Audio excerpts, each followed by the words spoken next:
All right, welcome back. So, Stephanie, Article 1 of the Code of Ethics. Every time I've seen the Code of Ethics presentation, it's like, oh, kill me now. Does there really have to be 3 hours of this? Do I have snacks to get me through it?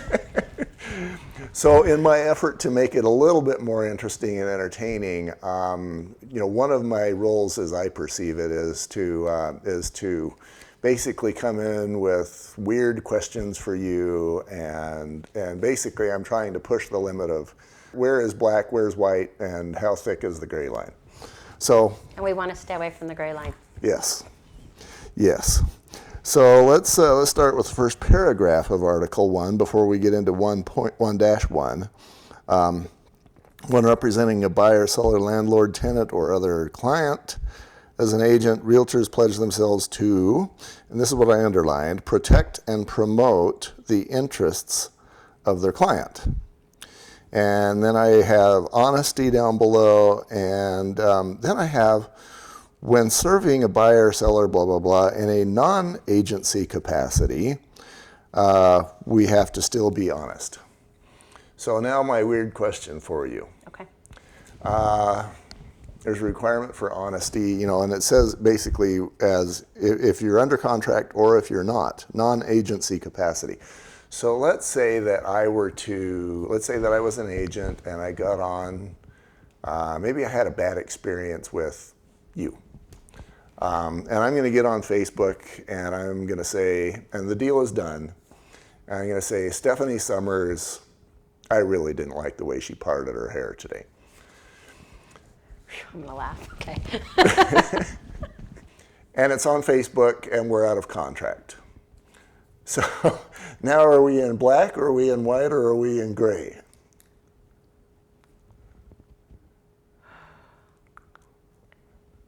I'm going to say I think you're in gray. And let's say, and that was a ridiculous example, so let's make this one a little bit more believable. Let's say that I put on Facebook. Are you the other agent? Yeah, I'm the other agent. Okay. I'm going to say on Facebook, out of contract, I really had a hard time with Stephanie. I think she's mean and disrespectful, and I think she's a poor agent. I think that is pretty much black and white. You crossed a line there. Okay. Yeah, because our job is not to disparage another agent. What if you're not my Facebook friend? And I'm telling other people? Yeah. Well, we all know that it happens. Let me come up with a more ridiculous example, because I love the ridiculous examples. What if I go to a party where I believe but don't know that none of the other people in the room are agents? And you do the same thing? And I do the same thing.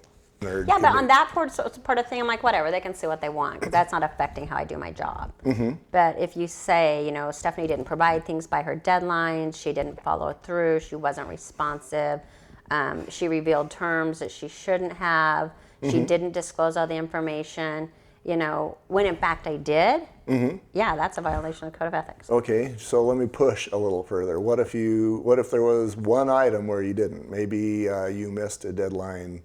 Maybe you missed a home inspection deadline. Can I go around blabbing that? I don't feel that you should. Right. Okay. You heard it from the expert. Just meet your deadlines. Or explain why you're not going to meet your deadlines and get an extension. Yeah. Just do your job. And it goes back to me as the home inspector. I do run into, on occasion, people who choose not to do a realtor but still hire me. And so I'll hear those kind of comments, realtors take all this money and they don't do anything for me and they're all dishonest. There's those perceptions out there, and it is because of actions and comments like that that perception exists. 100%. Yep. Okay. Let's move to 1.1, should we? Let's do it. Realtors when acting as principals in a real estate transaction. What's a principal? You're a party to the transaction. So you're a party. You're the listing agent. Okay. Buyer's agent. Is the broker also a principal? Seller? Yes. Okay. So we got 4 principals in any transaction. Yeah. Is there any scenario where there's more or less than that? Maybe if the broker is also the You could be an owner, or you could represent both sides. You'd have the buyer and the seller. Okay, and the owner, yeah, the homeowner is a principal. So now we've got agent, broker, and then we've got homeowners down here, and we've got homeowners down here on the buying and the listing side. And if you've got siblings, because mom and dad just died, now we've got 11 over here and 7 over Exactly. here. Okay, we could have a lot of You principals. could, yeah. Okay, so now we have principals in a real estate transaction. And that can be hard because you owe all of them the same duties and the same respect. And you might have one that's trying to kill the deal and make everything super negative when everyone else is working, together. But you still have to treat that one person with the same respect and give them the same time. You can't disparage them to the others because they're already disparaging them to you. And you want to commiserate with them because you feel the same. But you've got to get to the root of the problem for that one person. So it can get tricky. Oh like my you're goodness. saying. So yeah, you've got to be respectful to everyone. And you've got the one guy who's saying, well, you're a terrible agent and I hate you and you're earning too much money and you should be doing this, that, and the other, and that's hard. This is where your tough skin has to come in. Yeah, it really does. You have to be able to just step back because they're all going to come to you with their frustrations. Because it's better to bring it to you and put it, at your feet versus letting it tear their family apart, Right. which can still happen, but that is your job. And I think in many cases, yeah, it's easier to beat up on the person where there's fewer long-term consequences than to beat up on the brother. Yes.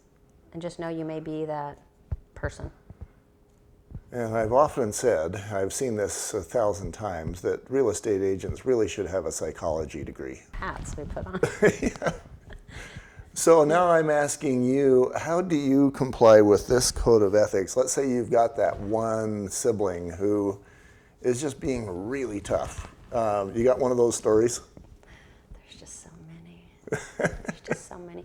Really, it's, I just let them vent to me like what the frustration is, and then I ask them how I can make it better. What would make them happy? And sometimes nothing will make them happy. You just have to accept that and know that you can't solve everything.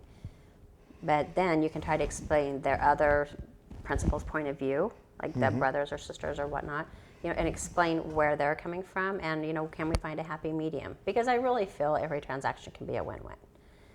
And I think a lot of times just giving them a chance to vent will let them relax. I had a woman and we did her short sale, and then on the day of closing, she totally lost it. And it was because of something that her bank changed at the last minute, and it was just a timing issue, but she was so upset and when she had to be out and everything, and she just unleashed on me.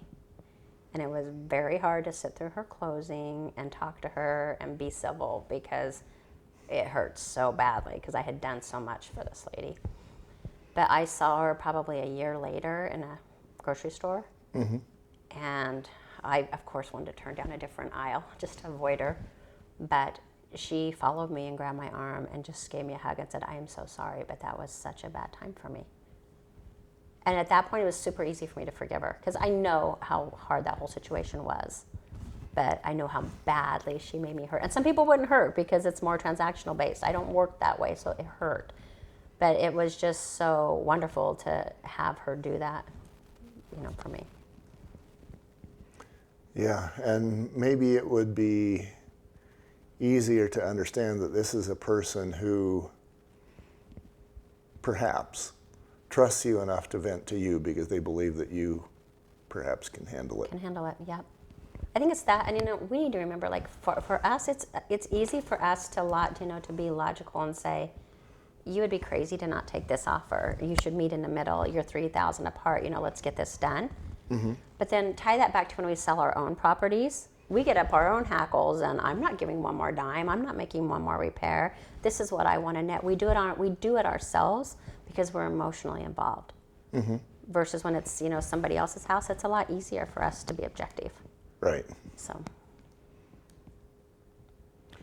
I'm working on the lesson learned here to be less emotionally involved. You've got to be very much connected to your client, yet still have the ability to keep them, to remain less emotionally involved, and to some extent to keep them down a little bit on that scale. Yeah, you got to keep them on the logic scale. But for me, it works better to be emotionally involved. This is a much easier market for me than the short sale market. Like sometimes I would leave listings in tears because I just felt so bad for the people. It was awful for me. That's probably going too far. But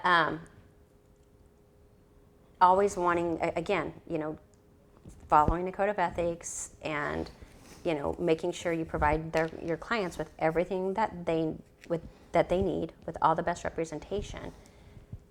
And just you're going to have a little bit of thick skin, because just know it's never going to be easy. It's an emotional transaction. Thick skin.